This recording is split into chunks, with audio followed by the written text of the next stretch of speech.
దానికి మన పరిశుద్ధ గ్రంథం తిప్పుదామండి. లూకా సువార్త 10వ అధ్యాయం 19వ వచనం.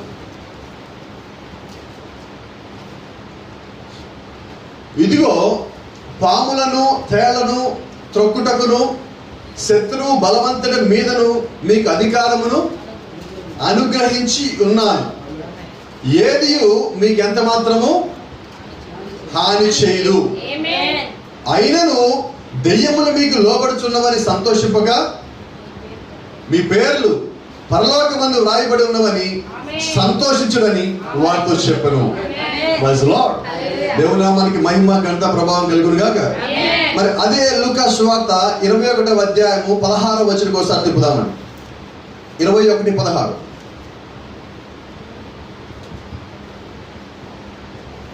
Luke Gospel chapter 21 verse 16.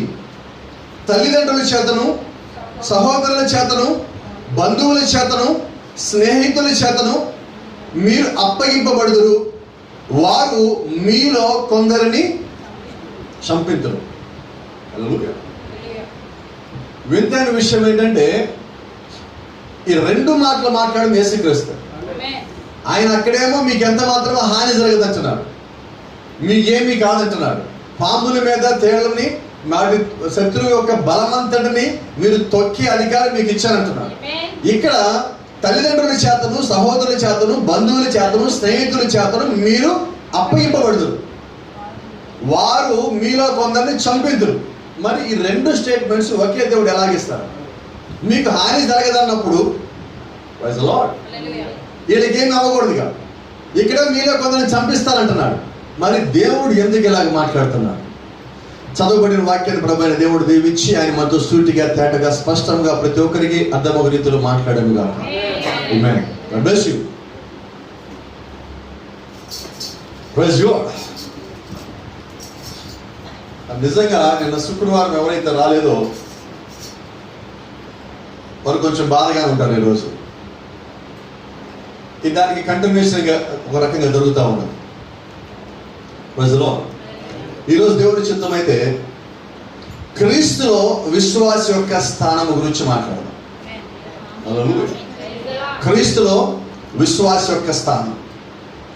మొన్న శుక్రవారం జరిగింది ఏంటంటే, క్రీస్తులో విశ్వాసి తన స్థానంగా తెలుసుకున్నట్లయితే ఆమేన్, అతను తనకున్న పరిస్థితిని జయిస్తాడు. స్థానము తెలుసుకుంటే ఆయన జయిస్తాడు. ఈ రోజు ఏంటంటే అసలు క్రీస్తులో విశ్వాస యొక్క స్థానం ఏంటి? నేను క్రీస్తులో ఉన్నా, ఎలా ఉన్నావు? ఎలా నువ్వు క్రీస్తులో చేరావు? క్రీస్తులో నువ్వు చేరినట్లయితే నువ్వు ఏ అధికారం కలిగి ఉంటావు? ఏ రకంగా అధికారం నీకు వచ్చింది? అసలు నువ్వు ఏ రకంగా క్రీస్తులో అడుగు పెట్టున్నావు? ప్రజల్లో గమనించండి, ఇక్కడ యేసుక్రీస్తు రెండు భిన్నమైన మాటలు మాట్లాడున్నాడు. మొట్టమొదటిదేమో మీకేమీ హాని కలగదు, మీ శత్రువు మీద కూడా మీకు అధికారం ఇచ్చాను. రెండవ చట్టాన్ని ఏమంటున్నాడంటే, మీ తల్లిదండ్రుల చేతను మీ బంధువుల చేతను మీ స్నేహితుల చేతను మిమ్మల్ని అప్పగించాను. నిజం కాదా? ఈరోజు కాదనేవాడు ఎవరు ఉండరు దాదాపుగా. ఈరోజు ఇక్కడ ఉన్న ప్రతి ఒక్కరిలో కుటుంబంలోనే మనకు శత్రువులు ఉంటారు. లేరంటే అబద్ధం. మా కుటుంబంలో ఎవరు లేరు పాస్టర్ అన్నారా? మిమ్మల్ని మీరు మోసం చేసుకుంటున్నారు. నిజమేనా? ఒకళ్ళేమో తల్లిదండ్రుల చేత బాధించబడేవాళ్ళు, అన్నదమ్ముల చేత బాధించబడేవాళ్ళు, బంధువుల చేత బాధించబడేవాళ్ళు. ఇవి కాకి ఇంకొకరు ఉన్నారు, ఇంకొక ఎక్స్ట్రా స్టెప్, స్నేహితుల చేత కూడా బాధించబడేవాళ్ళు ఉన్నారు. ఈరోజు బ్లాక్ మెయిల్ చేసే స్నేహితులు ఉన్నారండి, అవునా కదా?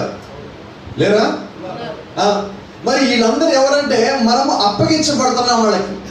అయితే ఇక్కడ మీరు గమనించాల్సింది, సంతోషపడాల్సింది ఏంటంటే, వీళ్ళలో ఎవరన్నా కానీ మిమ్మల్ని బాధ పెడుతున్నారంటే దాని అర్థం ఏంటంటే ఆల్రెడీ మీరు మీ యొక్క స్థానంలో ఉన్నారు అని. ఎందుకని అలా ఉన్న వాళ్ళే ఇలాగ అప్పగించబడతారు, రైట్? ఆయనలో ఎవరైతే ఉన్నారో వాళ్ళు అప్పగించబడాలి. ఫర్ ఎగ్జాంపుల్, మనకందరికి Joseph in the Old Testament, పాత నిబంధనలో యోసేపు మీకు తెలుసు. యోసేపుకి శత్రువులు ఎవరు? ఫరోనా, లూసిఫరా? ఎవరండి? అన్నదమ్ములే. అంటే ఇప్పుడు యోసేపు అన్నదమ్ముల చేత బంధించబడినప్పుడు, అన్నదమ్ముల చేత అమ్మివేయబడినప్పుడు, అన్నదమ్ముల చేత బానిసగా ఆయన అమ్మివేయబడినప్పుడు యోసేపు ఎక్కడ ఉన్నాడంటే, చాలా మంది అనుకుంటారు యోసేపు గుట్టలో ఉన్నాడండి. యోసేపు గుట్టలో లేడండి, యోసేపు జైల్లో లేడండి, యోసేపు క్రీస్తులో ఉన్నాడు. హల్లెలూయా. యూజువల్లీ వాట్ వి డూ, మన సహజంగా ఏం చేస్తామంటే భౌతికంగా కనిపించే దాన్ని మన మనసులో పెట్టుకుంటాం, రైట్? ఇప్పుడు నీకు జరుగుతున్న సంఘటన మాత్రమే నువ్వు జ్ఞాపకం ఉంచుకుంటావు. నువ్వు క్రీస్తులో ఉన్నదాన్ని జ్ఞాపకం ఉంచుకున్నట్లయితే నీ కళ్ళ ముందు జరిగేదా నువ్వు చూడవు. ఇప్పుడు యోసేపు ఎంతసేపటికి ఏం చూస్తున్నాడంటే, వాళ్ళందరూ గుంటలో పడేసినప్పటికీ కూడా ఒక్క దినము, ఒక్క గడియ, ఒక్క క్షణము కూడా యోసేపు తన అందరి మీద శత్రుత్వం కలిగలేడు. దానికి కావాలంటే రుజువు 7 సంవత్సరం అక్కడ కరువుని దేవుని సృష్టించినప్పుడు వాళ్ళ సొంత అన్నదమ్ములు తిండి లేక యోసేపు దగ్గరికి కొనుక్కోవడానికి వచ్చున్నారు, రైట్? అప్పుడు యోసేపు తాను బయలుపరుచుకున్నాక వాళ్ళు భయపడి యోసేపు కాళ్ళ మీద పడ్డారు. అప్పుడు యోసేపు ఏమన్నారంటే, అన్నలారా భయపడకుడి. ఎందుకని భయపడకు? ఇది దేవుని చిత్తం, నేను మీకన్నా ముందు ఇక్కడ రావటం. మీరు అమ్మేయడం దేవుని చిత్తము, మీరు అమ్మకపోతే నేను ఎలాగ రాగలను? రైట్? సో అది ఆ యొక్క గుంటలో పడినప్పుడు యోసేపు, దేవుడు నాకు ఒక కలనిచ్చాడు, దేవుడు నాకు ఒక దర్శనం ఇచ్చాడు, ఆ దర్శనం ప్రకారంగా నేను నా స్థలంకి వెళ్ళాలంటే ఒకవేళ ఇదే మార్గమేమో. సో నువ్వు కూడా అటువంటి ఇబ్బందులు పడినప్పుడు, అటువంటి శోధనలో పడినప్పుడు నువ్వు ఏమి కలిగి ఉండాలంటే, ఒకవేళ ఈ శోధన దేవుడు నన్ను ఇంకా పైకి తీసుకెళ్ళడానికి ఇచ్చాడేమో, ఆయనలో నా స్థానం ఏంటో నాకు తెలియడానికి ఇచ్చాడేమో, నేనెవరో గ్రహించడానికి దేవుడు నాకు ఒత్తిడి ఇచ్చాడేమో. గమనించండి, ఒక ఇనుప దాన్ని, ఒక ఐరన్ దాన్ని వంచాలంటే ఏం చేయాలంటే దాని మీదకి వేడిని పంపించాలి, మంటను పంపించాలి. అది కంటిన్యూస్ గా కొద్దిసేపటికి వెళ్ళినప్పుడు అది వంగుతుంటది. అలాగే మన జీవితం కూడా వంగకుండా నిటారుగానే వంకెళ్ళి పెరుగుతూ ఉంటది. అప్పుడు దేవుడు ఏం చేస్తారంటే ఒక ఒత్తిడిని పంపించి, ఒక శ్రమను పంపించి, ఒక శోధన పంపించి అప్పుడు మనం సరి చేస్తూ ఉంటాడు. అయితే వచ్చిన శ్రమ మంచిదే, వచ్చిన శోధన మంచిదే. ఆ ఇబ్బంది ఏదైనప్పటికీ కూడా నువ్వు క్రీస్తులో ఉన్నట్లయితే అది మంచిదై ఉంటుంది. అది let me tell you one thing. కొన్నిసార్లు ఏం చేస్తామంటే మనం ఆవేశపడుతుంటాం, కొన్నిసార్లు మనం ఆనందపడతా ఉంటాం, కొన్నిసార్లు మనం పాటలు పాడతాం. నిజంగా నేను చాలా సంతోషంగా ఉన్నానండి, ఒక మంచి పాట నా హృదయాన్ని తాకింది, అప్పుడు నేను క్రీస్తులో ఉన్నానండి.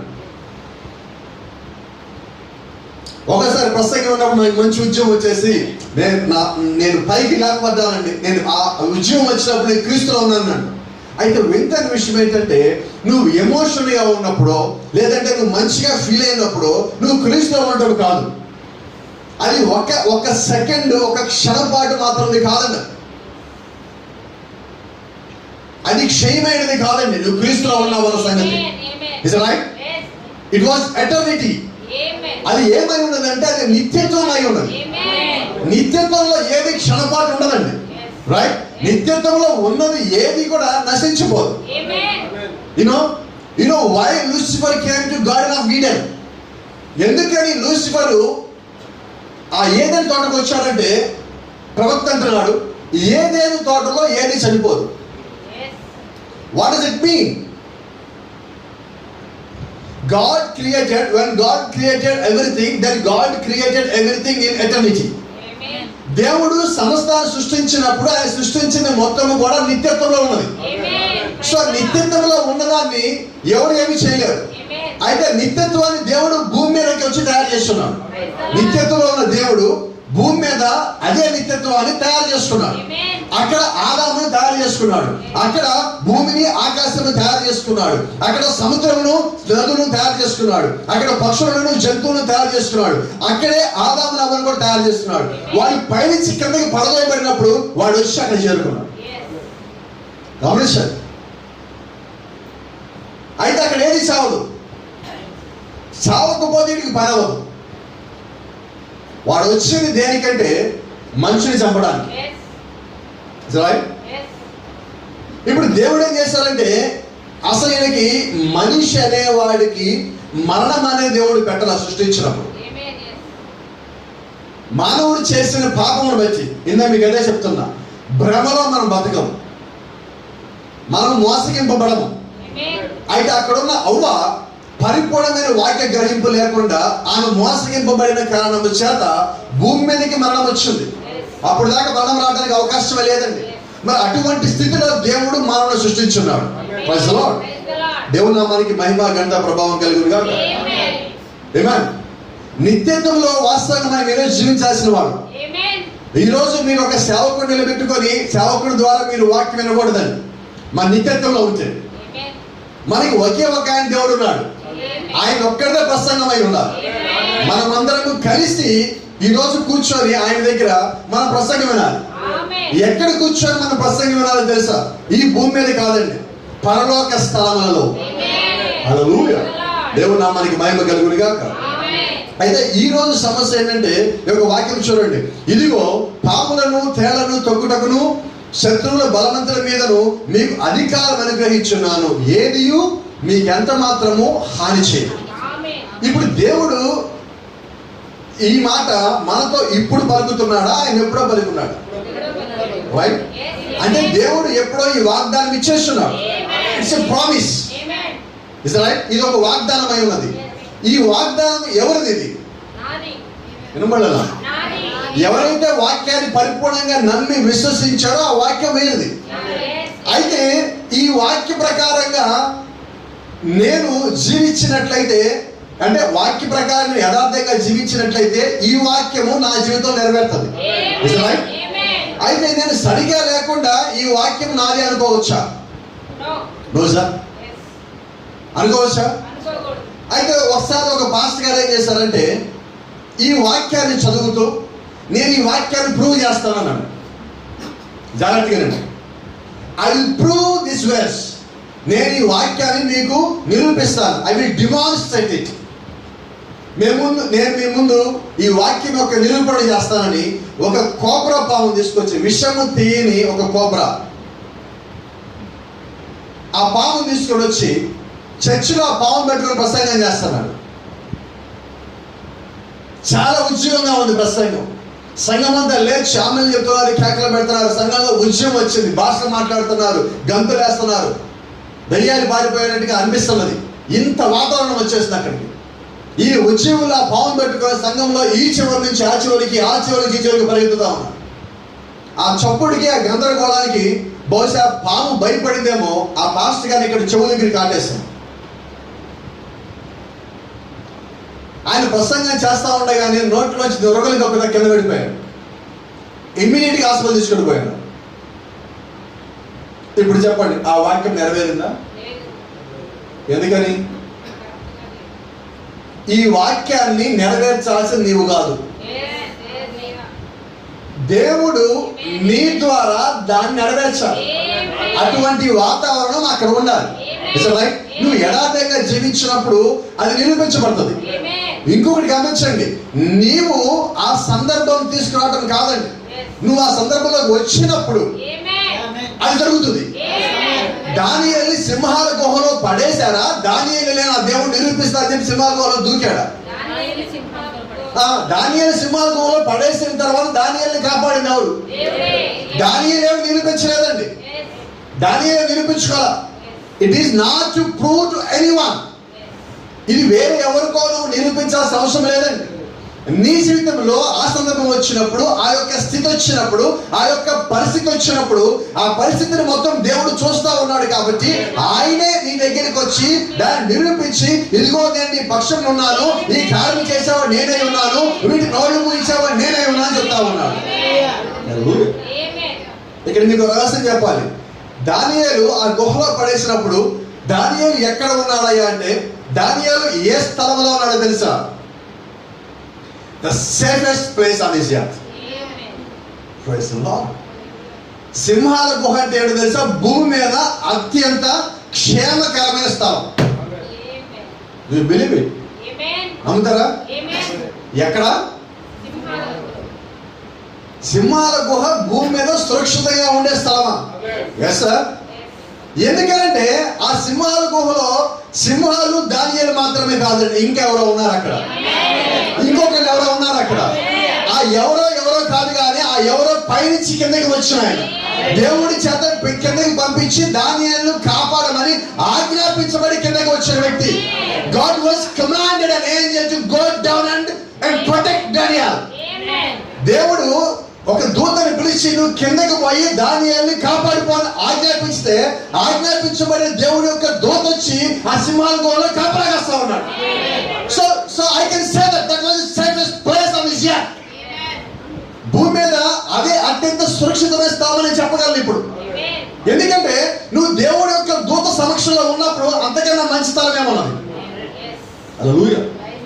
అయితే ఇంకొక ఆశ్చర్యకరమైన సంగతి మీకు చెప్పాలి. You know, Brother Branham said so many times and David said so many times. దావీదు చాలాసార్లు చెప్పుకున్నాడు, ఈ కాలపు ప్రవక్త చాలాసార్లు సంగతి చెప్పుకున్నాడు. When you are going outside, you are encamped by angels. నువ్వు ఇంట్లో నుంచి నువ్వు బయటికి వెళ్ళినప్పుడు నువ్వు దేవుని దూతల యొక్క వలయముని చుట్టూ కాపలా కాస్తా వెళ్తా ఉన్నావు. దానియేలు దగ్గర ఒక్కడే దూత ఉన్నాడు. లోతుని అక్కడి నుంచి బయటికి వెళ్ళడానికి ఇద్దరే దూతలు వచ్చున్నారు. అయితే నీ చుట్టూ కొన్ని వేల మంది, వందల మంది దూతల వలయము కాపలా కాస్తానని. దాన్ని బట్టి నువ్వు దేవుడికి ఎంత ప్రియమైన వాడు నీకు తెలియాలి. Daniel is a prophet. You are not a prophet, but part of Christ. దానియేలు ఒక ప్రవక్త ఉన్నాడు. అయితే నువ్వు ప్రవక్తవు కాదు, యేసు క్రీస్తులో ఒక భాగమై ఉన్నావు. క్రీస్తులో భాగమైన వారిని కాపాడుకునే బాధ్యతను దేవుడు తీసుకుంటాడు. హల్లెలూయా. So you are protected by the angel of God. ఆ కారణం చేత నువ్వు దేవుడి యొక్క దూతల చేత నువ్వు కాపాడబడతా ఉన్నావు. Thank you Lord. దానియేలు సింహాల ముందు తనను తాను చూపించుకోవాలని కోరుకోలేదండి. దానియేలు రాజు ముందు తనను తాను చూపించుకోవాలని కోరుకోలేదండి. He didn't try to demonstrate himself to show anything to others. Is that right? Yes. అయితే ఇక్కడ గమనించాల్సింది ఏంటంటే దానియేలు యథార్థంగా ఉన్నాడు. సింహాల గుహలో వేయటానికన్నా ముందుగానే యథార్థంగా ఉన్నాడు. గుహలోకి వచ్చిన తర్వాత యథార్థంగా కాదండి. అదే చెప్తా ఉన్నాను ఈ రోజు కూడా. ఒక పరిస్థితి వచ్చినప్పుడు, ఒక సమస్య వచ్చినప్పుడు, ఒక రకమైన స్థితిలో మనం పడిన తర్వాత మనం యథార్థంగా ఉండడానికి ప్రయత్నం చేస్తాం. It want work. అది పని చేయదండి. నువ్వు స్థితిలో పడటానికన్నా ముందుగా నువ్వు ఎలాగైతే జీవించావో అది నువ్వు పరిస్థితిలో పడిన తర్వాత పని చేస్తావు. ఇంకా ఈజీగా చెప్పాలంటే మీకు 10th క్లాస్ ఎగ్జామ్ ఉంది, మ్యాథ్స్ ఎగ్జామ్. ఈ ఎగ్జామ్ పేపర్ నీకు చేతిలో పెట్టిన తర్వాత, ఎగ్జామ్ హాల్లో కూర్చున్న తర్వాత నువ్వు చదవటం ప్రారంభిస్తావా? ఎప్పుడు చదవాలి? రైట్. అంటే నువ్వు ఆ పరిస్థితిలో పడక ముందే నువ్వు ఆల్రెడీ సిద్ధపడి ఉండాలి. ఈ పరిస్థితి దీనికి కావాల్సిన విశ్వాసం నువ్వు ప్రోగు చేస్తూ ఉండాలి. దీనికి కావాల్సిన యథార్థత నువ్వు కలిగి ఉండాలి. నీ దగ్గరికి వచ్చిన వాక్యానికి నువ్వు లోబడి ఉండాలి. వాక్యానుసారంగా నువ్వు జీవించి ఉండాలి. అప్పుడు వీటన్నిటి ద్వారా నువ్వు పొందుకున్న శక్తి ఆ పరిస్థితిలో నీ పక్కన నిలబడుతుంది. Thank you Lord. ఆమేన్. మీకెంత మాత్రము ఆలస్యం.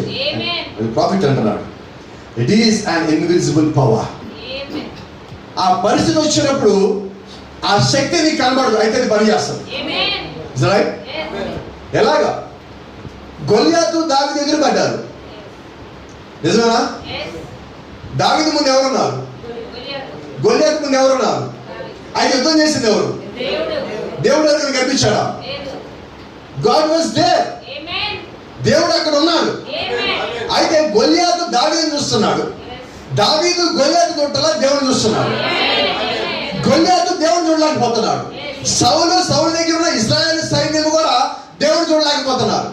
సౌలు ఎంతసేపటికి దావీదు ఇంతే ఉన్నాడు కదా, ఇంతే ఉన్నాడు కదా, ఇంతే ఉన్నాడు కదా, ఎంత ఉన్నాడన్నది ముఖ్యం కాదండి. దేవుడి శక్తిని చూడు. హల్లెలూయా. వాళ్ళు ఏం చూస్తున్నారంటే హైట్ ఆఫ్ గొలియాత్,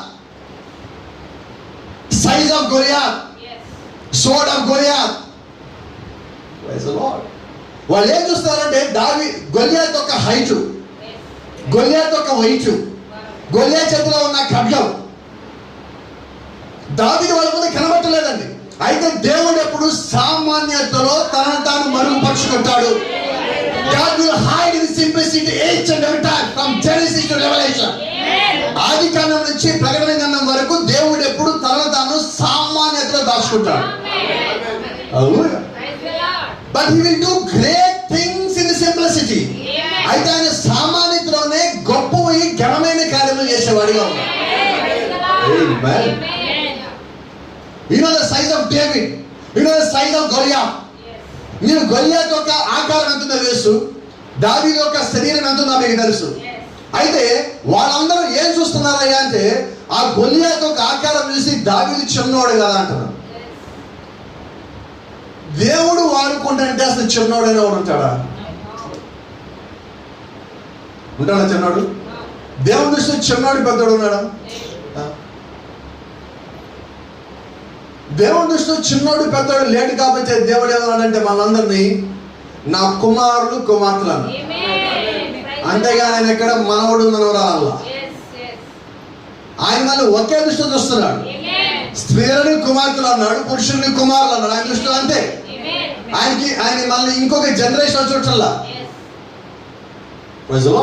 అంటే ఆయన దృష్టిలో మనమందరము సమానంగా ఉన్నాం. కుమారులు గాను కుమార్తె గాను సమానంగా ఉన్నాం. కాబట్టి దేవుడు ఒకరిని గొప్పవాడి గాను, ఒకరి పెద్దోడి గాను, ఇంకొకటి చిన్నోడి గాను చూచాల. వాక్యం వారిలో ఉన్నదా లేదా, వాడు యథార్థంగా ఉన్నారా లేదా, వాడు వాస్తవంగా జీవిస్తారా లేదా, అది ఒక్కటే మాత్రమే దేవుడు చూస్తున్నాడు. అలాగ ఉన్నప్పుడు వారికి ఏ హాని కలగదు. యథార్థంగా లేకపోతే ప్రతి హాని మనదే. యథార్థంగా ఉంటే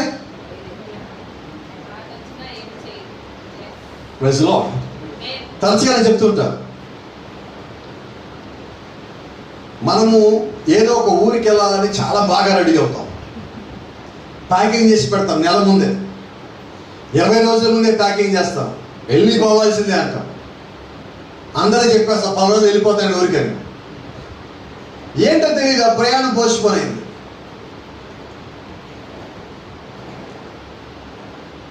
ఏ రోజైతే మనం బస్సు ఎక్కాలనుకున్నామో, ఏ రోజైతే మనం రైలు వెళ్ళాలని రిజర్వేషన్ చేయించుకున్నామో, ఆ రిజర్వేషన్ కూడా మీ అంతటి మీరే క్యాన్సిల్ చేసుకోవాల్సి వచ్చింది. చాలా బాధపడ్డారు. ప్రభా నేను ఎంతో ప్రార్థించాను కదా, నేను ఎందుకు నువ్వు మానేయలేదు. మన్నాడు పేపర్లో ఒక న్యూస్ వచ్చింది, మీరు ఎక్కాల్సిన బస్సు రైలుకు యాక్సిడెంట్ అయింది, అనేక మంది చనిపోయారు. ఇప్పుడు మీరేమంటారు? వినపడనా? ముందు రోజు రాత్రి దాకా ఏమనుకున్నారు? దాని ఉద్దేశం ఏంటంటే నీ ఫీలింగ్స్, నీ ఆలోచనలు, ఎమోషన్లు మారుతాయి కానీ దేవుడు మాత్రం మారడు. తల్లిదండ్రులకి వాళ్ళ ఫీలింగ్స్ బిడ్డల పట్లనే మారుతుంటాయి. భార్యాభర్తలకి మారుతూ ఉంటాయి. ప్రతి ఒక్కరికి మారుతూ ఉంటాయి. అయితే దేవుడికి ఆయన చిత్తములో నీ గురించి ఏదైతే ఒక ఆలోచన కలిగి ఉన్నాడో ఆయన ఆలోచన అన్నిటికీ మార్చుకోవాలి. హల్లెలూయా. అయితే మన దేవుడు వింతైన దేవుడు అండి. నేను ఎప్పుడు ఆ మాట అంటా, మన దేవుడు వింతైన దేవుడు. ఆయన చేసే పని ఏంటో తెలుసా? ఆయన ఆలోచనకి అనుగుణంగా మన ఆలోచనలు మారుస్తూ ఉంటాడు. మన ఆలోచన ఫైనల్ కాదండి, ఆయన ఆలోచన ఫైనల్. అయితే ఆయన ఆలోచన మనకి తెలియక మన ఇష్టానుసారంగా మనం తిరుగుతూ ఉన్నప్పుడు ఆయన మన ఆలోచనలు మార్చి ఆయన ఆలోచన ఏదైతే ఉందో దానికి అనుగుణంగా మన ఆలోచనల్ని, మన క్రియల్ని, మన చేతల్ని, మన యొక్క సమస్తాన్ని ఆయన మారుస్తూ ఉంటాడు. అప్పుడు నువ్వేం చేయాలంటే you just let him to do whatever you want to do in your life. నీ యొక్క జీవితంలో ఆయన ఏదైతే చేయాలనుకుంటున్నాడో దానికి నువ్వు అనుమతి నువ్వు let him ఆయన చేయనివ్వు. See, Brother Branham said so many times, if God wants to do anything in my personal life, I don't want to put my finger in that. దేవుడు నా జీవితంలో ఏదైనా చేయాలనుకున్నప్పుడు నేను దాంట్లో నా వేలు పెట్టను. ఎందుకని వేలు పెట్టవాలి అంటే ఆయన చేయాలనుకుని శైలి. దేవుడు అబ్రహాముకి కుమారుని ఇద్దామనుకున్నాడు. అబ్రహాముకి మాత్రమే కుమారుని ఇస్తానని చెప్పలేదండి. ఆ కుమారుని ఇవ్వడానికి ముందు ఆయన ఒక ప్రశ్న అడిగారు, వేర్ ఈజ్ శారా? శారా ఎక్కడ ఉంది? అబ్రహాము కుమారుని ఇవ్వాలంటే శారా ఎక్కడుంటే నీకెందుకు? ఎందుకని దేవుడు ఆ మాట్లాడాడు తెలుసా? అబ్రహాముకి శారాకి కలిపాను కుమారుని ఇవ్వాలి. కానీ ఇప్పుడు శారా ఏం చేసిందంటే దేవుడు ఆ పని చేసిన లేదు వేలు పెట్టి హగం తెచ్చిపెట్టింది. రైట్? ఇప్పుడు అక్కడ ఏం జరిగినది? దేవుడి యొక్క వాగ్దానము శారా యొక్క జీవితంలో 25 ఏళ్ళు వెనక్కిపోయింది. గుంటలో పడ్డప్పుడు యోసేపు కాముగా ఉన్నాడు, సొంత ఆలోచన చేయలేదు. జైల్లో ఉన్నప్పుడు యోసేపు కాముగా ఉన్నాడు, సొంత ఆలోచన చేయలేదు. కాబట్టి యోసేపు అంతకన్నా ముందుగానే తన యొక్క స్థానంలోకి వచ్చి కూర్చున్నాడు. హల్లెలూయా. కాబట్టి నువ్వు శ్రమలు వచ్చినా, శోధనలు వచ్చినా, ఇబ్బందులు వచ్చినా, నువ్వు పడిపోయినా, జారిపోయినా, నువ్వు ఏ స్థితిలో ఉన్నప్పటికీ కూడా stay in the word. No matter what happens in your life, just stay in the word. నీ జీవితంలో ఏమి జరిగినప్పటికీ కూడా నువ్వు చేయాల్సింది ఒకటే, వాక్యంలో నిలిచి ఉండు.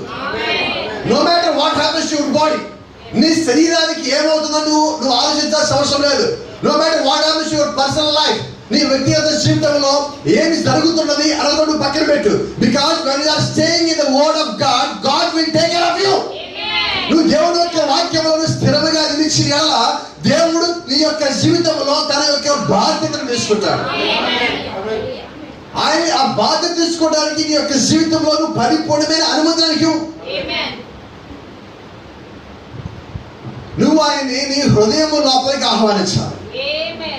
ఎవరైతే యేసుక్రీస్తుని వారు తమ హృదయం లోపలికి ఆహ్వానిస్తారో ఖచ్చితంగా దేవుడు అక్కడ ఉంటాడు. అయితే మనం ఏం చేస్తామంటే యాజ్ ఎ హ్యూమన్ బీయింగ్స్ ఈ మానవ కల్పితమైన ఆలోచనలు, పద్ధతులు కొన్ని మన లోపల ఉంటాయి. ఎంత నువ్వు దేవుళ్ళో ఉన్నప్పటికీ కూడా వీటి యొక్క ప్రభావం నీ మీద ఉంటుంది. కాబట్టి మనం ఏం చేస్తామంటే చాలాసార్లు మన దేవుడి యొక్క వాక్యాల్లో ఉంటాను, లేదంటాను నేను, ఎవరైనా తక్కువ చేసి మాట్లాడాలి దయచేసి.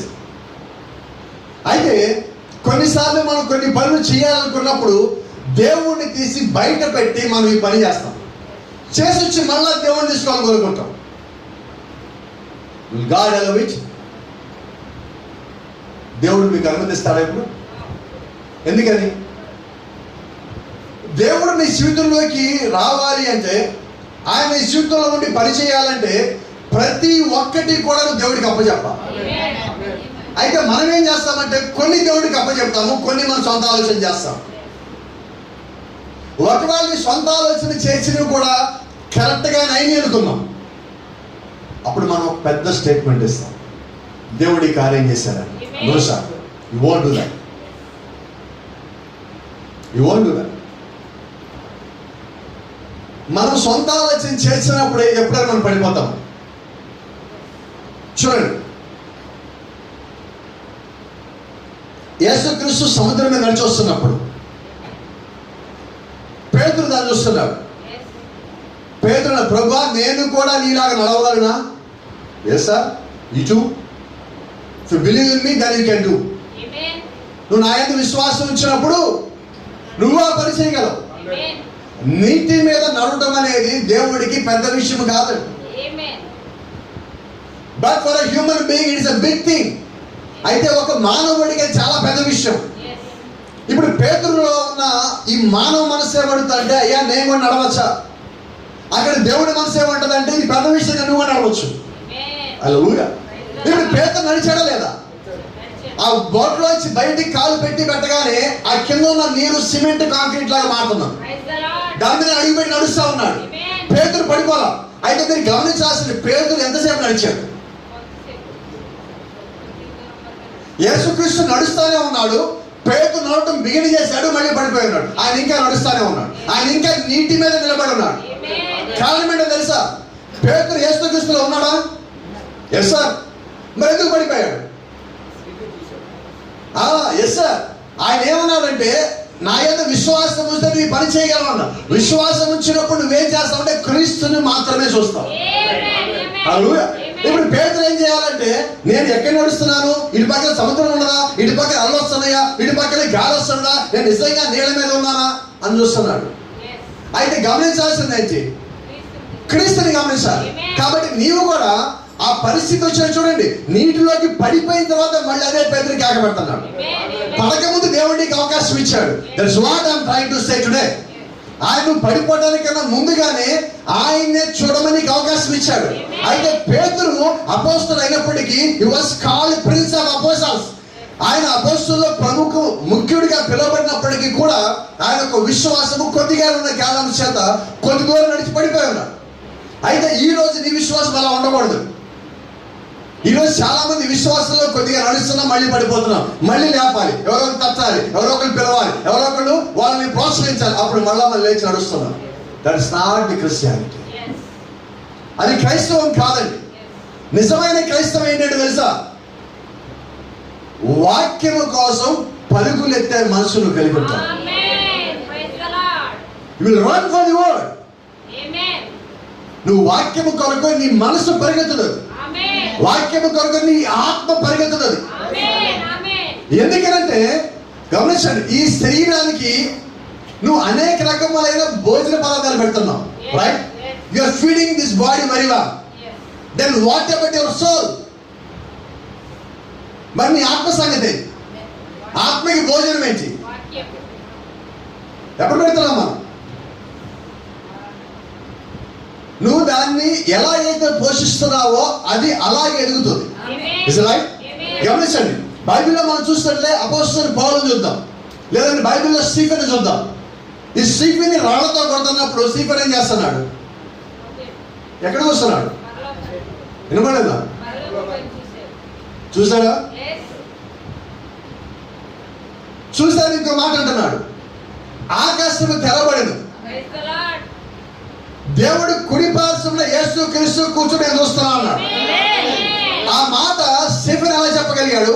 ఆ మాట అపోస్తలుడైన పౌలు ఎలా చెప్పగలిగాడంటే వారు ఆల్రెడీ క్రీస్తులో ఉన్నారు కాబట్టి. ఎలా చెప్పగలిగారు? What is heavenly places? పరలోక స్థలములు అంటే ఏంటి? Position of a true believer. ఒక నిజమైన విశ్వాస యొక్క స్థానం ఎక్కడంటే యేసుక్రీస్తు అయి ఉన్నారు. What is heavenly places? Jesus Christ. పరలోక స్థలం అంటే యేసుక్రీస్తు అయి ఉన్నారు. ఒక నిజమైన విశ్వాస యొక్క స్థలం ఎక్కడంటే ప్రభువైన యేసుక్రీస్తు లోపలే. Amen. Let me tell you, let us read book of Luke Gospel chapter 10 verse 20. లూకా సువార్త 10వ అధ్యాయం 20వ వచనం. అయినను దెయ్యములు మాకు లోబడుచున్నవని సంతోషింపక నీ పేరులు పరలోకమందు వ్రాయబడి ఉన్నవని సంతోషించుడని వారితో చెప్పెను. Praise the Lord. ఆమేన్. ఎందుకు సంతోషించాలి? ఆ పేరు పరలోకంలో ఉన్నదని. నేను దెయ్యాలను కొట్టా, నేను స్వస్థతలు చేశా, నా ప్రార్థన ఫలించింది, నేను ప్రార్థించిన వాళ్ళకి ఎలా జరిగింది? దేనికి కాదు, దేనికి కాదు. ఆ పేరు పరలోకమందు ఉన్నదని. ఎందుకని పరలోకమందు సంతోషపడాలి? Those names who are written in the heaven, those are in Christ. Amen. Amen. ఎవరి పేర్లైతే పరలోకమందు రాయబడి ఉన్నాయో వారు క్రీస్తులో ఉన్నవారై ఉన్నారు. ఎందుకు సంతోషించాలి నువ్వు? క్రీస్తులో ఉన్నందుకు. ఆమేన్. ఈ భూమి మీద ఉన్నందుకు కాదండి, ఇక్కడ ఉన్న సంతోషానికి కాదు సంతోషిస్తానికి. ఈ సంతోషం ఏంటంటే ఇక్కడ ఉన్న సంతోషం ఇది తాత్కాలికం, రైట్? ఇక్కడ ఒక మనిషి పుట్టాడంటే నవ్వుతాం మనం, ఒక మనిషి మన మధ్యలో తెలిపోతాడు. సో సంతోషం శాశ్వతమా? పుట్టుక శాశ్వతమా? కాబట్టి ఇక్కడ ఉన్నాయన్నీ అన్నిటికీ ప్రారంభం ఉంటుంది, ముగింపు ఉంటుంది. Thank you Lord. Even for health there is a beginning and there is ending. For there is no beginning no ending for eternity. అయితే ఈ భూమి మీద పుట్టిన ప్రతి దానికి ఒక పుట్టుక ఉన్నది, ఒక ముగింపు ఉన్నది, ఒక మరణం ఉన్నది. పాతాళానికి ఒక ప్రారంభం ఉన్నది, పాతాళానికి ఒక ముగింపు ఉన్నది. అయితే ముగింపు లేనిది ఏదైనా ఉన్నదంటే అది ఒకటే, అది నిత్యత్వమై ఉన్నది. Praise the Lord. దేవుని నామానికి మహిమ ఘనత ప్రభావం కలుగును గాక.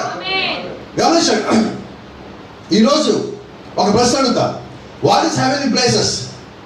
పరలోక స్థలములు అంటే ఏంటి? It is my position, it's your position, it's our position in Christ. పరలోక స్థలములు అంటే ఏంటో తెలుసా? యేసు క్రీస్తులో నీ యొక్క స్థానమై నువ్వు ఆయనలో ఉన్నవాడు అయితే నువ్వు ఆ యొక్క స్థానంలో ఉన్నవాడు అయ్యావు.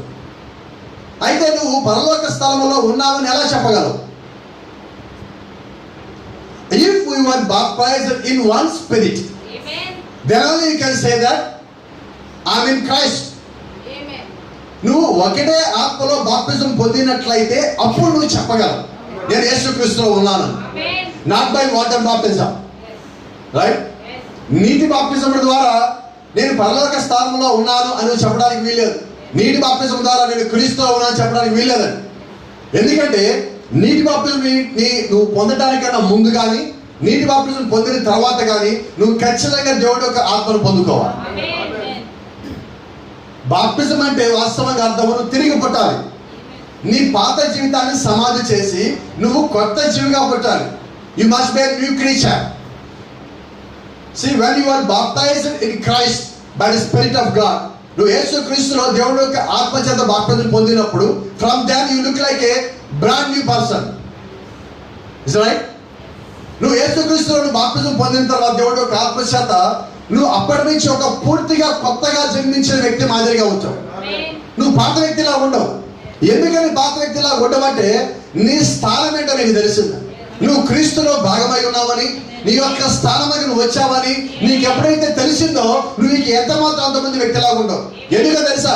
అప్పటికి నీ పాపములు కడగబడి ఉన్నాయి, నువ్వు శుద్ధీకరించబడి ఉన్నావు, నువ్వు నీతీకరించబడి ఉన్నావు. ఆయన యొక్క రక్తం కిందకు వచ్చి ఉన్నావు, ఆయన యొక్క వాక్యం కిందకు వచ్చి ఉన్నావు, ఆయన యొక్క ఆత్మ కిందకు వచ్చి ఉన్నావు. ఆయన ఏర్పాటు చేసిన సంఘ కాలంలోకి నువ్వు వచ్చి జీవిస్తా ఉన్నావు. ఆయన యొక్క పరిపూర్ణమైన వర్తమానం పొందుకొని ఉన్నావు. ఎప్పుడైతే ఆయన యొక్క ఆత్మచేతను నింపబడి ఉన్నావో అప్పుడు నిన్నెవరు వెనక్కి లాగలేరు. హల్లెలూయా. Praise the Lord. అయితే చాలా మంది అంటారు, I have experienced very good songs.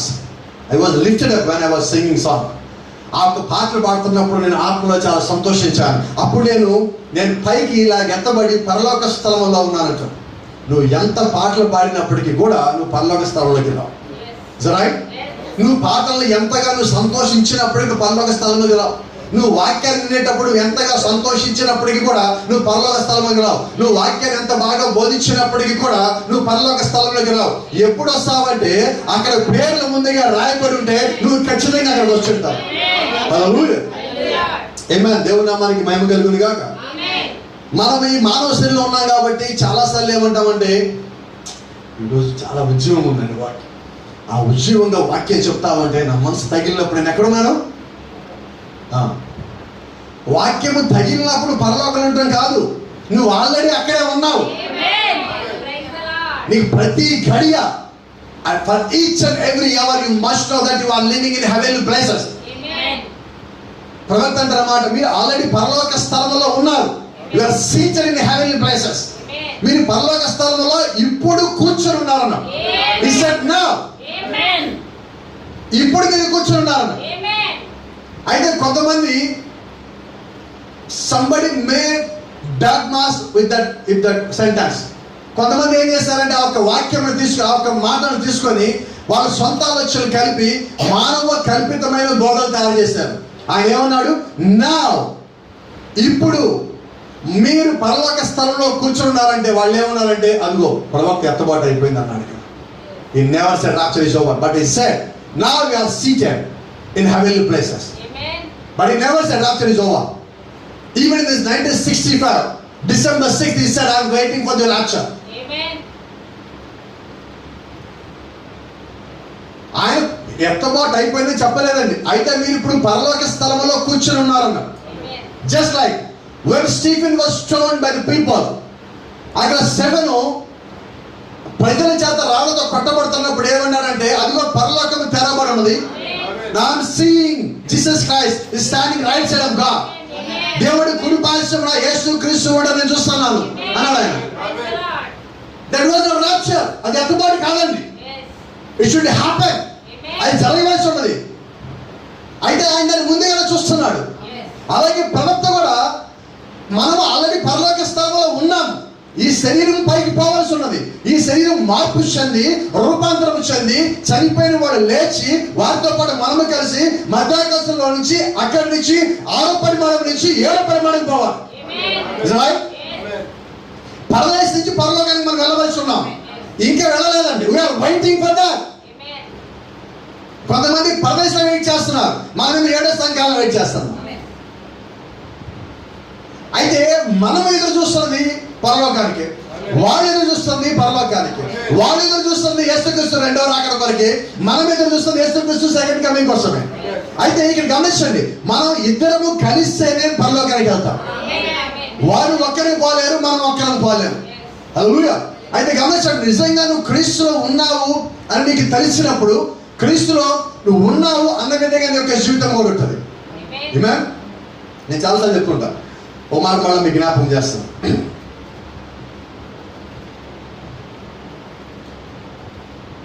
నోవాహు ఓడ కట్టాడు. ఓడ లోపలికి ప్రతి జంతువు రావాలి, Amen. ఆడది మగది రావాలి, Yes. రైట్? Yes.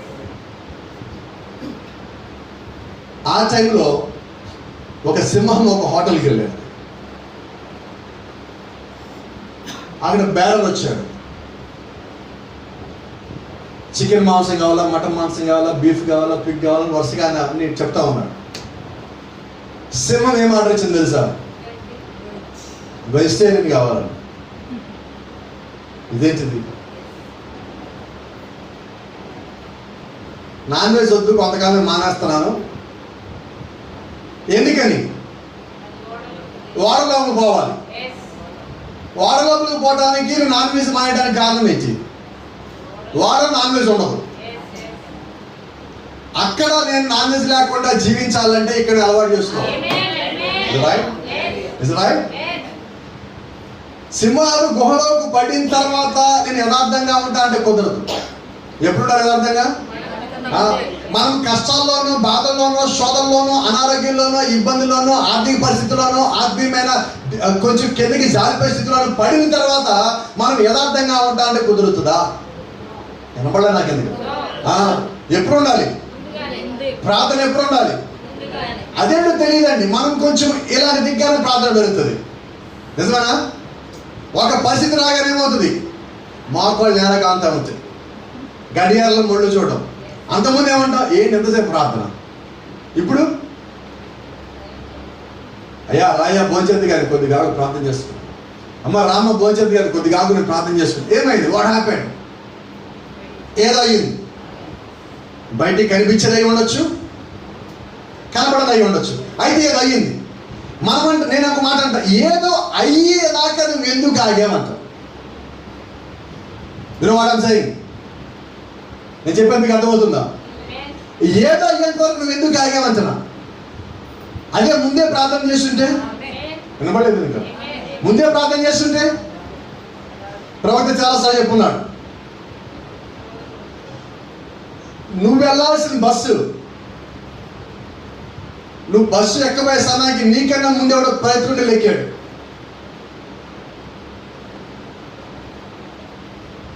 నీకు రావాల్సిన ఇబ్బంది ఏదో, శోకం ఏదో వాటితో పోయింది.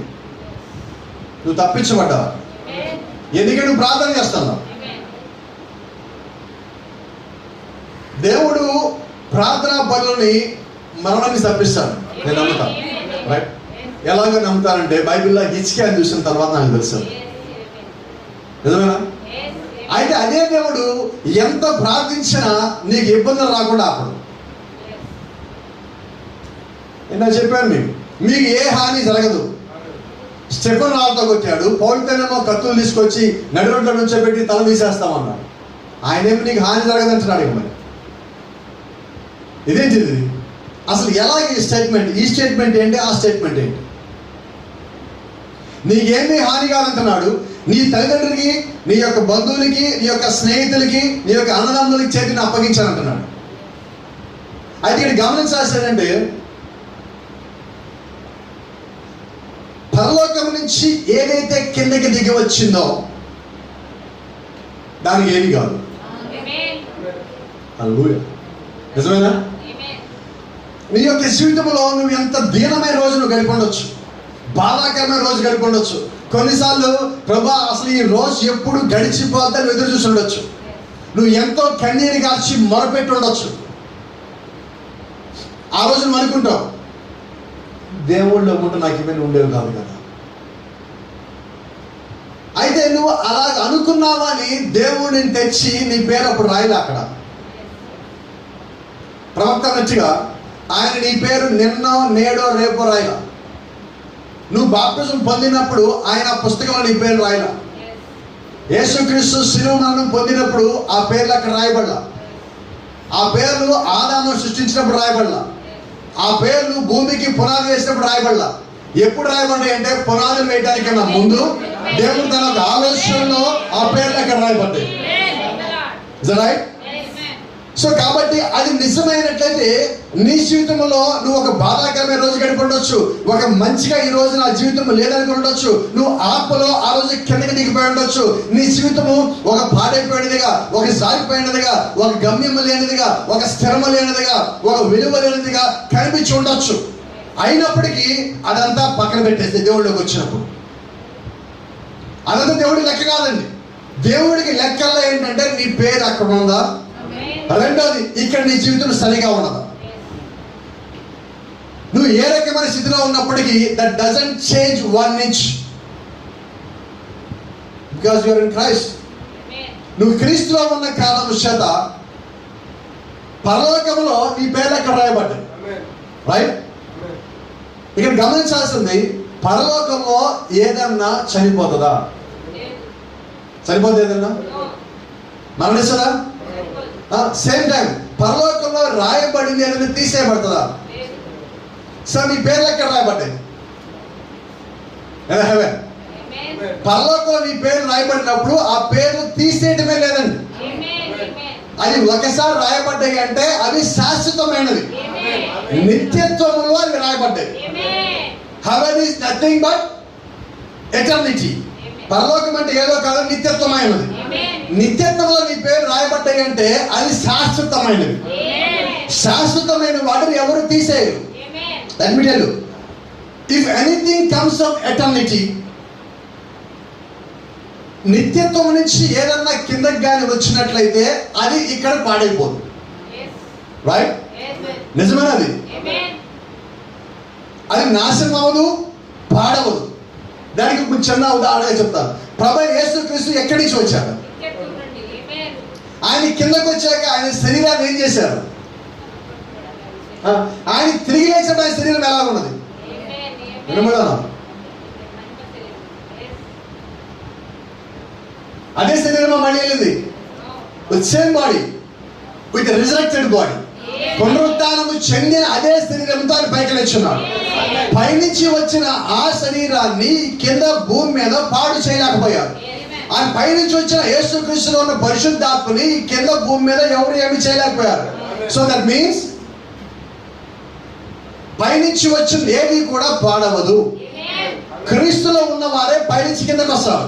ప్రవక్త అంటున్నాడు, పైనుంచి కిందకు వచ్చిన వాడే తప్ప మరెవడు పైకి పోడు, రైట్? అలాగే ఈ భూమి మీద నుంచి కిందకి వెళ్ళేవాడు ఎవడయ్యా అంటే కింద నుంచి పైకి వచ్చినవాడు. పాతాళం నుంచి పైకి వచ్చినవాడు మళ్ళా పాతాళానికి పోతాడు. పరలోకం నుంచి కిందకి వచ్చినవాడు మళ్ళా పరలోకానికి పోవాలి. నీ శరీరము పాడైపోయింది అనుకోవద్దు. పుట్టినప్పుడు మన శరీరం ఎలా ఉంటుంది? చాలా బాగుంటుంది. ఎదుగుతున్న కొద్ది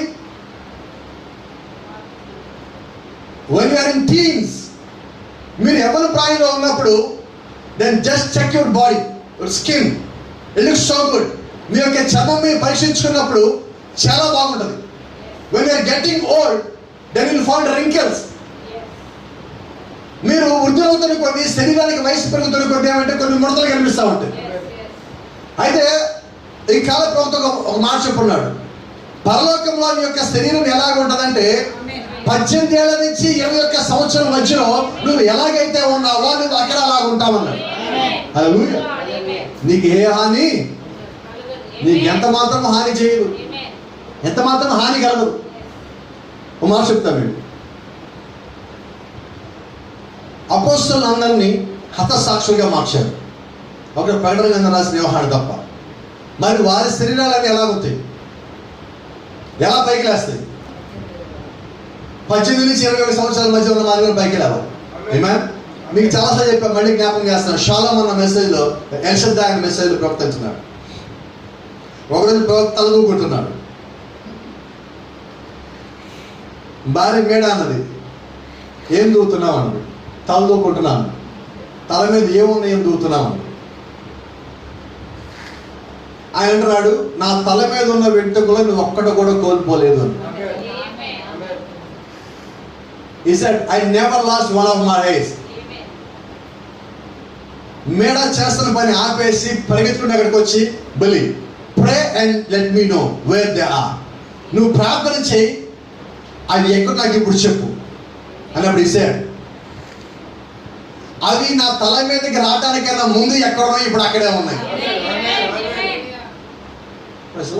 అది ఎక్కడ ఉన్నాయి? If he came from eternity, then it will be there. అవి అక్కడే ఉన్నాయి. కాబట్టి భూమి మీద ఈ శరీరంలో ఏది కోల్పోయినప్పటికీ కూడా అవి అక్కడ ఎలాగైతే ఉన్నాయో నువ్వు అక్కడికి వెళ్ళి మళ్ళీ అవి పొందుకుంటావు. సో ఈ భూమి మీద నాశనమయ్యేది లేదండి. నీ యొక్క ఆత్మ నాశనం కాదు, నీ యొక్క సాక్ష్యము నాశనం కాదు, నీ యొక్క శరీరము నాశనం కాదు. అయినప్పటికీ నువ్వు తిరిగి మళ్ళీ పొందుకోగల స్థితిలో ఉన్నావు. కాబట్టి క్రీస్తులో నీ స్థానము కానీ శాశ్వతమైనదైనట్లయితే ఖచ్చితంగా నువ్వు మళ్ళా దాన్ని తిరిగి పొందుకోగలుగుతావు. Nothing will take your position in Christ. ప్రభువైన యేసు క్రీస్తులో నీ యొక్క స్థానమును నిన్ను తోసేసి వేరే తీసుకోలేదు. నీ యొక్క స్థానంలోకి వేరేది రాలేదు. Is it right? Nobody will able to take your blessings. At the same time, nobody is not able to rob your blessings. నీకు రావాల్సిన ఆశీర్వాదాన్ని వేరేవాడు తీసుకోలేడు. నీకు రావాల్సిన ఆశీర్వాదాన్ని వేరేవాడు దొంగతనం చేయలేడు. Because it is yours. It was written in the heaven. అది పరలోకంలో రాయబడిన యొక్క ఆశీర్వాదం. అక్కడ రాయబడింది శాశ్వతమైనదేనా? నిత్యమైనది. అది నిత్యమైనది కాబట్టి నీ నుంచి అది ఎవడు దొంగతనము చేయలేడు. హల్లెలూయా.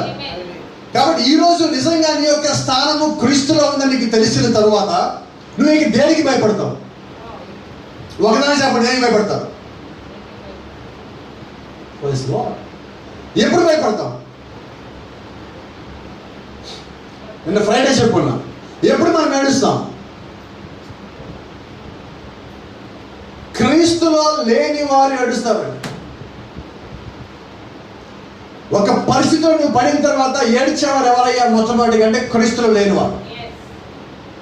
నీ యొక్క స్థానము నీ క్రీస్తులో తెలిసిన తర్వాత నువ్వు అడిగితే దేవుడు ఇవ్వకుండా ఉంటాడా? అంటే నువ్వు ఏడటానికి బదులుగా ఏం చేయాలి? నేను కూడా నాకు గట్టిగా చెప్పాలి. ఆయన ఏమన్నాడు? ఏడవండి నీకు ఇవ్వబడి అన్నాడా? చెప్పలా? అయితే మనం ఏం చేసాం? కొంతమంది ఏడుస్తా మాట్లాడతారు. ఎంత అర్థమవుతుంది? వినపడాలా? గట్టిగా చెప్పాలి. అర్థమవుతుందా? అప్పుడు కొడతాం మనం. ఏడు బాబుని చెప్పాలి. అయితే నేను అదే మాట అంట, నీ దుఃఖము దేవుడికి తెలుసు, నీ కన్నీరు నువ్వు పడుతున్న బాధ దేవుడికి తెలుసు. అయితే దేవుడు అదే సమయానికి ఒక మాట చెప్పాడు, అడగమంటున్నాడు. ఎందుకు అడగాలో తెలుసా? ఎవరు అడుగుతారో తెలుసా? యథార్థంగా ఉండేవాడు అడుగుతాడు. ఎందుకో నేను అడగలుగుతావు? నేను అడిగితే దేవుడు చేస్తాడని ధైర్యం నీకు ఎందుకు ఉన్నది? Because you are positioned in Christ. You are perfectly positioned in Christ. నువ్వు క్రీస్తులో సరైన స్థానంలో నువ్వు నిర్ణయించబడి ఉన్నావు కాబట్టి నువ్వు ధైర్యం చేసి అడగగలవు. హల్లెలూయా. భార్య భర్తని అడుగుతుందా అడగదా? నిలబడా? ఏంటో డౌట్ కదా? అమ్మ అడగరా? ఎప్పుడన్నా అడగకుంటారా? నిజంగా చెప్పండి. రోజు అడుగుతాం మనం. ఇంట్లోంచి బయటికి చెప్పులేసుకెళ్ళేటప్పుడు ఒక నిమిషం ఇది తీసుకొచ్చినప్పుడు అడగట్లేదా? అంత ఈజీగా నువ్వు అడుగుతున్నావా? క్రీస్తు ఎందుకు అడగటం లేదా? ఆయన ఏమైనాడు? నీకు నిన్ను సృజించిన వాడు నీకు భర్త అయి ఉన్నాడు. మనము సృజించిన వాడు అందరూ అడుగుతాం. అదేంటో నాకు అర్థం కాదు. అడగాల్సిన అడగటల్లా, ఇచ్చేవాడు ఎదురుగా ఉండగా ఈ వేరే వాడిని ఎందుకు అడగాలి? అంటే నీకు తెలియాల్సిందేంటి? ఇచ్చేవాడు ఎవడో నీకు తెలియాలి, నిన్ను సృష్టించిన వాడు ఎవడో నీకు తెలియాలి, నువ్వు ఎక్కడ ఉన్నావో నీకు తెలియాలి, నువ్వు ఎవరిలో భాగమై ఉన్నావో నీకు తెలియాలి, నువ్వు ఎవరిలో ఉన్నావో తెలియాలి. You know brother sir, she is in him. సోదరుడు వెళ్ళమంటున్నాడు. ఇప్పుడు మనం ఎక్కడ ఉన్నామంటే క్రీస్తులో ఉన్నాము. ఆమె ఎక్కడ ఉన్నదంటే ఆయనలో ఉన్నది. మనం ఎక్కడున్నాం? మనం ఆయనలో ఉన్నట్లయితే ఎవరిని అడగాలి? మనం ఎవరిని అడుగుతున్నాం? దేనివా అది అక్కడ ఉన్నాం. నువ్వు నిజంగా వాక్యానుసారంగా ఉన్నట్లయితే ఎంత పెద్ద సమస్య వచ్చినా కూడా నీ దృష్టి పక్కకి తిరగనే తిరగదు. నీ విశ్వాసం ఎక్కడ ఉంటుంది? నాకు తెలియగలుగుతాను. హిజ్కియా ఎన్నిసార్లు ప్రార్థించాడు? హిజ్కియాకి చెప్పింది ఎవరు? చనిపోతామని. ప్రవక్తనా? ప్రవక్త వచ్చి చెప్పిన తర్వాత ప్రవక్తకి ఎవరు చెప్పారు? దేవుడు ఏం చెప్పాడు? అయ్యా నువ్వు హిజ్కియా దగ్గరికి పో, హిజ్కియా నువ్వు మరణిస్తావని చెప్పన్నాడు. అయితే నేను అడుగుతున్నాను, థ్యాంక్ యూ లార్డ్, ఈ ప్రవక్తల్ని హిజ్కియా చెప్పిన తర్వాత హిజ్కియా ప్రార్థన చేస్తానని దేవుడికి తెలుసా తెలియదా? ప్రవక్తకి తెలియదు. ఇప్పుడు ప్రవక్త పని ఏంటి? Duty of a post man, true post man. ఉన్నది ఉన్నట్టుగా యథార్థంగా చెప్పినట్టు ఆయన యొక్క పని. ఇప్పుడు ఆయన ఏం చెప్పాడు? అయ్యా దేవుడు చెప్పాడు నాకు నువ్వు మరణిస్తావట. ఇప్పుడు అదే హిజ్కియా గోడ తిరిగి ప్రార్థన చేయగానే దేవుడు ఇంకో 15 చంపాలన్నాడు. ప్రార్థించాడా? ప్రవక్తను బతిమాడుకున్నాడా? ఆ రాజ్యాన్ని బతిమాడుకున్నాడా? మీకు సంగతి తెలుసా? హిజ్కియా ఇంట్లోకి వెళ్ళి కుటుంబానికి మొత్తం చెప్పి బాధపడ్డా. ఎందుకంటే హిజ్కియాకు ఒక నమ్మకం ఉన్నది, దేవుడు ప్రార్థిస్తే. హిజ్కియా అడిగాడు, అయ్యా నేను ఇంతకాలం యథార్థంగానే ఉన్నాను కదా, నాకు ఇంకా కొంతకాలం బతకాలం ఉన్నది అని అడిగినప్పుడు దేవుడు ఆయనకి ఇచ్చాడో లేదా? ఏమన్నా అడగాలి? ఇప్పుడు వినపడలేదు నాకు ఎందుకు కదా? ఎప్పుడు అడగాలి? నువ్వు ఆల్రెడీ యథార్థంగా జీవించిన తర్వాత, నువ్వు క్రీస్తులో ఉన్న నమ్మకం నువ్వు కలిగి ఉన్న తర్వాత నువ్వు అప్పుడు దేవుడిని అడగాలి. Praise Lord. కాబట్టి గమనించండి, మన ఆలోచనలు, మన ఉద్రేకాలు, మన యొక్క మాటలు ఇవన్నీ మారుతూ ఉంటాయి. దినానికి అనుగుణంగా, మనుషులకు అనుగుణంగా మారుతూ ఉంటాయి. నిజమేనా? అయితే దేవుడు యొక్క ఆలోచన మారమని, ఆయన ఎప్పుడు ఒకే రీతిగా ఉన్న దేవుడు. అయితే ఈరోజు ఒక మాట చెప్పాను, ముగిస్తా ఉన్నా. ఈరోజు వధువు ఉద్రేకం వల్ల క్రీస్తులోకి రాలేదండి. వధువు యొక్క ఎమోషన్స్ వల్ల క్రీస్తులోకి రాలేదండి. వధువు కలిగి ఉన్న మంచి ఆలోచన బట్టి క్రీస్తులోకి రాలేదండి. వధువు ఎలాగ క్రీస్తులోకి తిరిగి వచ్చినదంటే ప్రత్యక్షత చేత, by the revolution of Jesus Christ. Not by any pastor, not by any prophet, not by any evangelist, not by any apostle, not by any teacher, but by the revelation of Jesus Christ. 5 రకాల పరిచయంలో ఉన్న ఏ ఒక్క వ్యక్తి యొక్క ప్రత్యక్షత ద్వారా వధువు క్రీస్తులోకి మళ్ళా రాలేదు, కానీ యేసు క్రీస్తు యొక్క ప్రత్యక్ష ద్వారా వచ్చాడు. కాబట్టి ఆమె ప్రత్యక్షత ఎక్కడి నుంచి పొందుకున్నది? మనుషుల నుంచి కాదండి. ఎందుకంటే మనుషులు ప్రత్యక్షతను ఇవ్వలేరు, మనుషులు ప్రత్యక్షతను పొందుకుంటారు. ప్రత్యక్షత ఇచ్చేవాడు దేవుడై ఉన్నాడు. కాబట్టి వధువుకి ప్రత్యక్షత ఇచ్చింది ప్రభువైన యేసుక్రీస్తు. మరి ఆయన ప్రత్యక్షత ఇచ్చి ఉండగా మరి ఆ ప్రత్యక్షత కలిగిన వారు పడిపోతారా?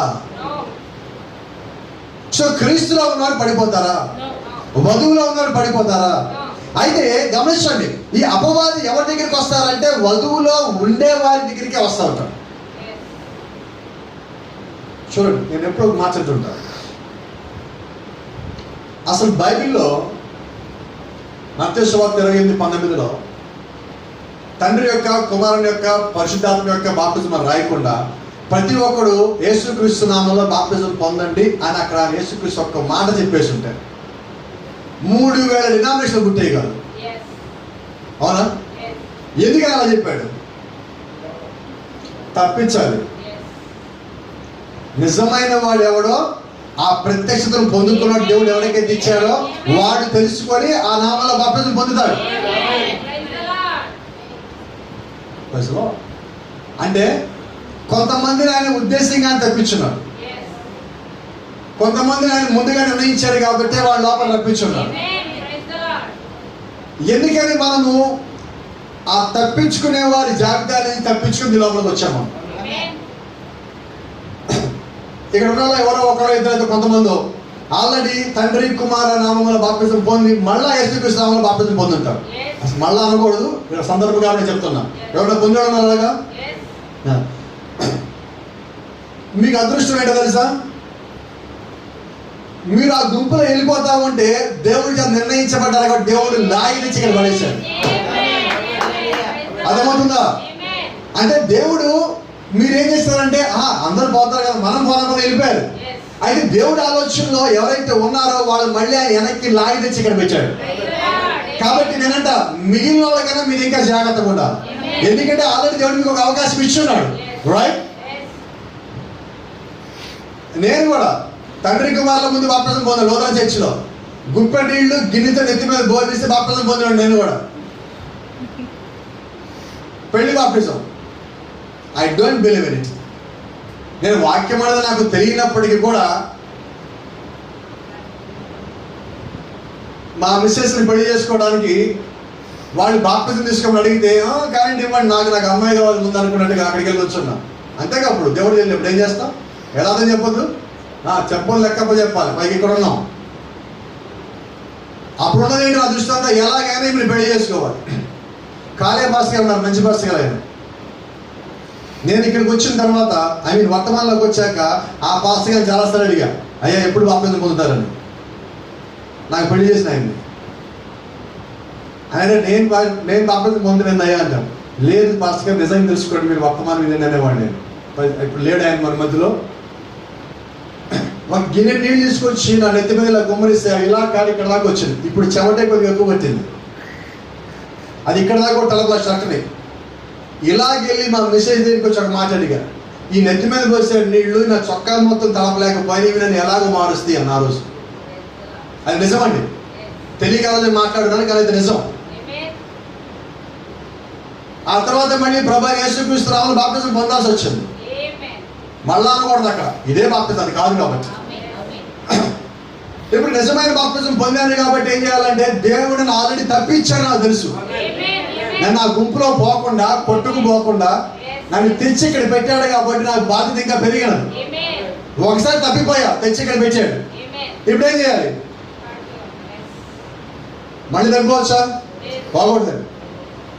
పరిపూర్ణ వాక్యములోకి నువ్వు వచ్చిన తర్వాత, పరిపూర్ణమైన దేవుడి యొక్క ప్రత్యక్షతలోకి నువ్వు వచ్చిన తర్వాత ఇక్కడ తప్పిపోయేది లేదు.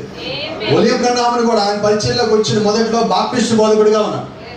బాప్టిస్టు వచ్చి ఆయన బయటకు వచ్చిన తర్వాత మళ్ళీ వెళ్ళాడు వెనక్కి? No sir. ఎందుకంటే ఆయన యొక్క స్థానం ఆయన తెలిసాక మళ్ళీ వెనక్కి పోలేదు. అలాగే క్రీస్తుని యొక్క స్థానం తెలిసి వెనక్కి పోలేదు. అలాగే ఈ రోజు చాలా మంది వర్తమానంలోకి వచ్చి మళ్ళీ వెనక్కి వెళ్ళిపోతున్నారు. నేను ఒక మాట అంటా, నువ్వు వర్తమానంలోకి వచ్చి వెనక్కి వెళ్ళావు అంటే అసలు ముందుగానే వర్తమానంలో లేవు అంట. ఎందుకంటే నిత్యత్వంలో ఒకసారి పేరు రాయబడిన తర్వాత వాడి పేరు తీసేయటం లేదు, రైట్?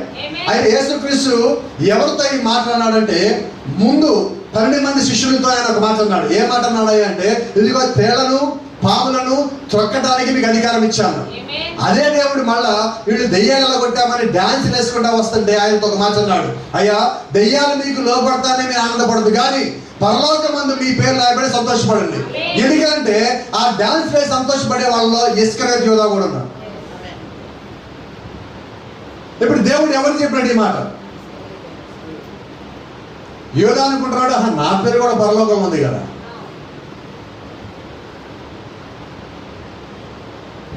అయితే ముందుగానే దేవుడి ఆలోచనలో యూదా లేడండి.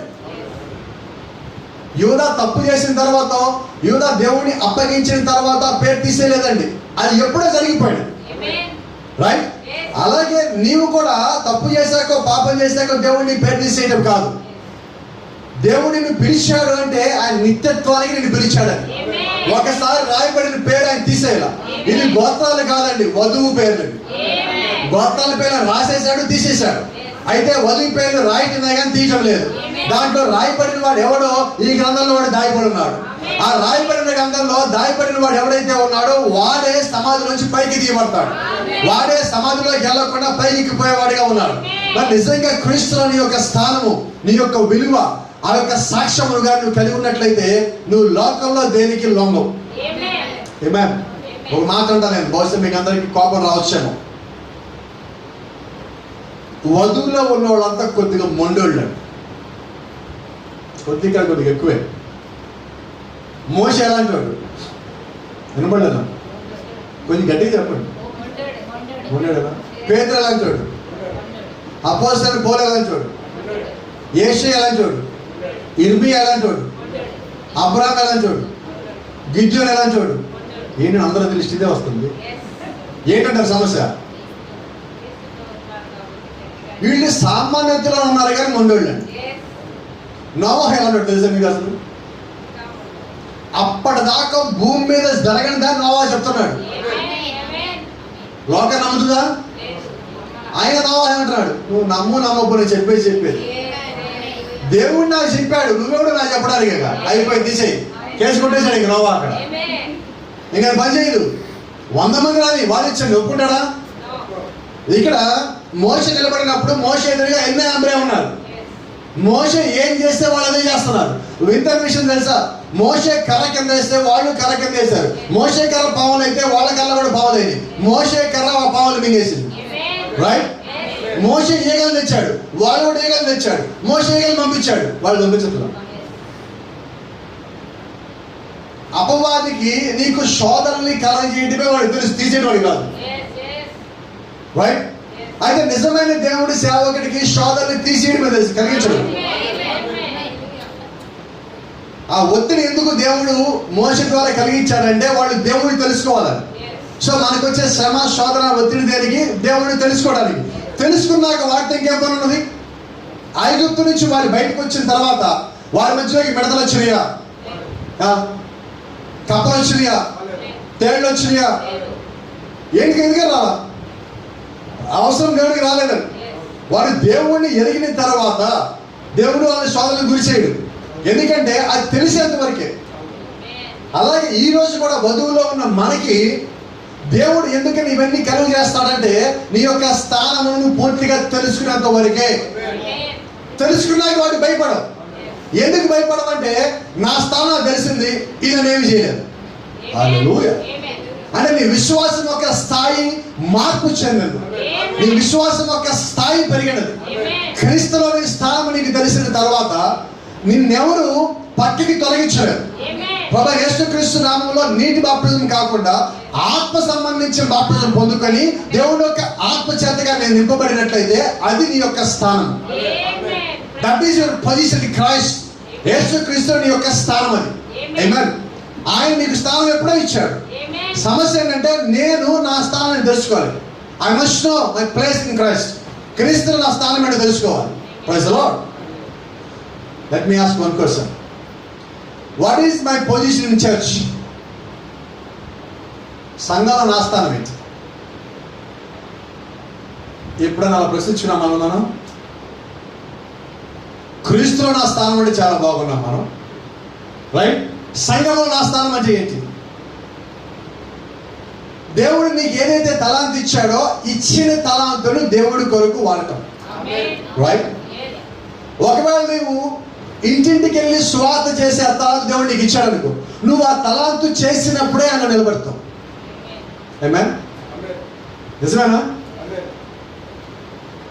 ప్రవక్త చెప్పిన మాట ప్రకారంగా ఒక కరపత్రం పంచినా కూడా నువ్వు దేవుని సువార్త చేస్తున్నావు. ఒక పాంప్లెట్ ఇంకొకరికి ఇచ్చిన సంఘానికి రా అని చెప్పి కూడా సువార్త చేసినట్టు. నిజంగా చేస్తున్నాం మనం. వినమండి నాకు అందులో. మరి నిజంగా నేను క్రీస్తులో భాగమై ఉన్నానని చెప్పి నాకు నేను సంతోషంగా ఎలా ఉంటే అయిపోతుందా? వధువు పరిచయం చెయ్యొద్దా? చేయాలా వద్దా? అసలు ఎస్తేరు పరిచయం ఎప్పుడు ప్రారంభించబడిందంటే ఆమెకు మ్యారేజ్ అయ్యాడు. క్రీస్తులోని స్థానం ఏంటో నీకు తెలిసాక నీ పరిచయం పెరిగింది. ఇంకా ఎక్కువ బాధ్యతగా నువ్వు చేయాలి. నేను వచ్చాను సరే, నా కుటుంబం సంగతి ఏంటి, నా బంధువుల సంగతి ఏంటి, నా స్నేహితుల సంగతి ఏంటి, అదిగో అప్పుడు వస్తుంది. తండ్రిదండ్రుల చేతను, బంధువుల చేతను, అన్నదమ్ముల చేతను మీరు అప్పగించబడతారు. వారు మీలో కొందరు చంపితులు, అయినా మీకేం కాదు. Praise the Lord. మనము దూషించబడకుండా ఎలా పైకి ఎత్తబడతామో నాకు తెలియగలుగుతాను. మనం అంటాం నన్ను ఎవడన్నా ఏమనంటే ఊరుకోను నేను. ఎవరనేది అసలు అనుకోవడం పైకి ఎలా పోవాలి నాకు తెలియగలుగుతాను. ఇంట్లో తిట్టకుండా పిల్లలు మించేవాడు ఎవరు చెప్పండి? అసలు ఈ పదం కూడా కొట్టకుండా అనలేము. మరి దేవుడి సంగతి ఏంటి? నీకు టెస్ట్ పెట్టకుండా నువ్వు ఎలాగ పాస్ అవ్వాలి? టెస్ట్ పెట్టడం అంటే ఒత్తిడి కలగ చేయటం. నువ్వు మాట అనిపించుకోవాలి, అయినా నువ్వు లోపడి ఉండాలి. నిజమేనా? Praise the Lord. దేవుని నామానికి మహిమ కలుగును. నిజంగా మనం క్రీస్తులో ఉన్న వారమైతే మనకేమీ కాదని మనం జ్ఞాపకం పెట్టుకోవాలి. క్రీస్తులో ఉన్న వారమైతే ఏ సమస్య వచ్చినా నీకు సమస్యకి మధ్యలో దేవుడు ఉంటాడని నీకు అర్థం కావాలి. అది అర్థమైనంత కాలం దేనికి భయపడు. అదే సమయంలో దేవుని యొక్క పని విషయంలో కూడా నువ్వు ముందుగా అలాగే నిలబడతావు. నేను ఉన్నాను చెప్పుకోవడం కాదు, కానీ నువ్వు ఉన్నప్పుడు ఉన్నావు అనే విధంగా నీ యొక్క జీవితం కూడా ఉండాలి, నీ యొక్క సాక్ష్యం కూడా ఉండాలి. నీ యొక్క సాక్ష్యం బట్టి నువ్వు ఎలా ఉన్నావో తెలుస్తుంది. నిన్ను మాట్లాడుకున్నాం మనం, క్రీస్తులో ఉన్నావు ఎలా తెలుస్తుంది? నీ యొక్క మాట తీరు, నీ యొక్క చేతి పని, నువ్వు చేస్తున్న పని, నీ యొక్క ఆలోచన, నీ యొక్క సాక్ష్యం, ఇవన్నీ కూడా నువ్వు క్రీస్తులో ఉన్నావు అనేది తెలియజేస్తాను. ఈ 4 సరిగా ఉంటే నువ్వు వాక్యానుసారంగా ఉన్న జీవితము నువ్వు క్రీస్తులో ఉన్నావు నిరూపించబడుతుంది. అప్పుడు వేళకి చెప్పాల్సిన పని లేదు, నేను క్రీస్తులో ఉన్నాను, నేను క్రీస్తులో ఉన్నాను. నిన్ను చూసిన వాళ్ళు అంటారు, అమ్మ వాడు క్రీస్తులో ఉన్నాడు. వాళ్ళు చర్చికి వెళ్ళే వాళ్ళు అందరండి, వాళ్ళు క్రీస్తులో ఉన్న వాళ్ళు అంటారు. అటువంటి సాక్ష్యం నువ్వు కలిగి ఉన్నావు. నేను ఎప్పుడు ఒక మాట అంటా, నీతో ఎవరైనా కొద్దిసేపు మాట్లాడినప్పుడు నీ నోట్లోంచి వచ్చే మాటలు ఎలాగ ఉన్నాయి? వాళ్ళు బలపరిచేవిగా ఉన్నాయా, వాళ్ళు బలహీనపరిచేవిగా ఉన్నాయా? దేవుడు యొక్క గుణలక్షణం ఏంటంటే బలపరచటం. సాతాను యొక్క గుణలక్షణం ఏంటి తెలుసా? బలహీనపరచటం. ఈ రెండింటిలో నువ్వేం చేస్తున్నావు? There you are. నువ్వు క్రీస్తులో ఉన్నవాడివైతే, ఆయన ఒక వధువులో నువ్వు భాగమై ఉన్నట్లయితే, నువ్వు నీ దగ్గరికి వచ్చే ఒక బలహీనమైన వ్యక్తిని నువ్వు బలపరుస్తావు, ఆత్మీయంగా నువ్వు బలపరుస్తావు. కొద్ది మాటలతో వాళ్ళని ఎంకరేజ్ చేస్తావు. నువ్వు మాట్లాడుతున్నప్పుడు, నువ్వు మాట్లాడి వెళ్ళిపోయిన తర్వాత వాళ్ళకి మాట్లాడతారు, నేను ఆ పలానా సహోదరుడితో మాట్లాడినప్పుడు, ఆ సహోదరుడితో మాట్లాడినప్పుడు నా ఆత్మలను బలం పొందుకున్నాను, ఆ మాటలు నన్ను బలపరిచినాయి. అతనితో మాట్లాడుతున్నప్పుడు నా మనసు ఎందుకు కొద్దిగా తేలికబడింది. ఎప్పుడు రావాలి ఈ మాటలు? నువ్వు వాక్యంలో నిలబడుతున్నప్పుడు, నువ్వు వాక్యము సాక్ష్యం నువ్వు కలిగి ఉన్నప్పుడు, నీ యొక్క స్థానంలో నుంచో నువ్వు చెప్తా ఉన్నప్పుడు, ప్రజలో ఆ యొక్క ప్రభావం నీతో పాటు ఉంటుంది. ఆ ప్రభావం ఉన్నదా అంటున్నాను. ఈరోజు ఆ ప్రభావం లేకపోతే ఎవరో వచ్చి మనల్ని ఈ మాట అంటాం కాదు, కానీ నన్ను నేనే ప్రశ్నించుకున్నప్పుడు నాకు అది నేనేంటో తెలియజేస్తాను. అలా తెలియజేసిన తర్వాత నువ్వు పూర్తిగా మారాల్సిన అవసరం ఉందో కూడా గమనించాలి. Praise the Lord. దేవుని నామానికి మహిమ కలుగును గాక. God bless you. దేవుడు మిమ్మల్ని అందరూ దీవించును గాక. మనమందరం ఒకసారి